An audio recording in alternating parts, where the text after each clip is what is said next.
قال رسول الله صلى الله عليه وسلم الرحم سجنة من الرحمن فقال الله من وصلك وصلته ومن قطعك قطعته. د الله رسول فرمایي د رحم نوم د رحمان څخه اخیستل سوی ده. نو الله وایي که څوک پالنه د رحم وکړي زه به رحم پر وکړم، او که څوک قطع کړي زه به رحمت ورڅخه قطع کړم.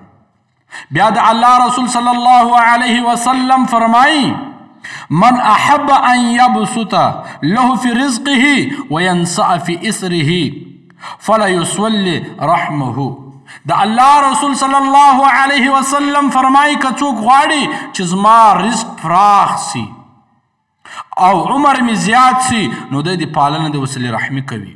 که څوک دا غواړي چې زما د رزق زیات سي او عمر د می زیات سي نو دی د وصلې رحمي کوي، دی د په قریبانو وصلې رحمي کوي، دی د په یتیمانو باندې وصلې رحمي کوي، دی د په مور و پلار باندې وصلې رحمي کوي، دی د په همسایګانو وصلې رحمي کوي، بلکې دی د ټول د الله جل جلاله په مخلوقاتو دی وصلې رحمي کوي. صله رحمي مراد دا ده چې د خپلو قریبانو رشتهدارانو سره ښه سلوک وکړي، بهتر تعلقات قایم کړي او خپل په مابینځ کې اتفاق و اتحاد وکړي او د خپل د قریبانو سره په درد، په غم، په خوشحالي کې شرکت وکړي او مدد یې وکړي. صله رحمي خپلوالي پالل دي، صله رحمي قرابت پالل دي، صله رحمي په غریبانو، په یتیمانو، په کونډو باندې صله رحمي کول دي. کم سړی چې خپلوالي پرېږدي دا به جنت ته داخل نسي. د الله رسول فرمایي څوک چې ایمان لري په الله باندې، څوک چې ایمان لري په آخرت باندې خپلوالي دې نه پرېږدي. وما من اهل بیت یتواصلون فیحتاجون.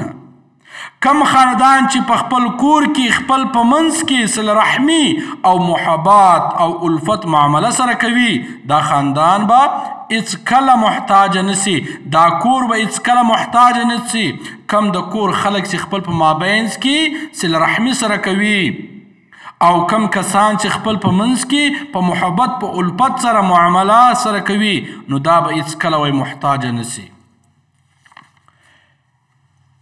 د نیک اعمال میوه صله رحمي پالل دي.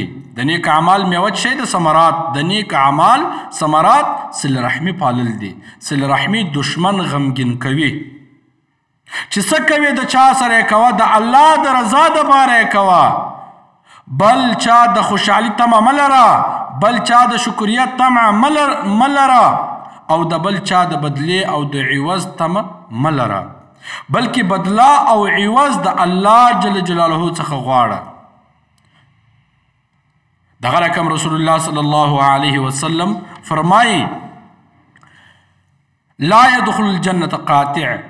جنت ته به هیڅکله داخل نسي قاطع سړی کم چې صله رحمي نه کوي، خپلوالي پرېږدي، د قریبانو څخه منډې ویي، د قریبانو نه په غم کې نه په ښادي کې پښه ورځي، نه په خپلو قریبانو په غریبانو باندې دی رحم کوي او نه د خپلو همسایګانو باندې دی صله رحمي کوي، وایي دا به هیڅکله هم جنت ته داخل نسي.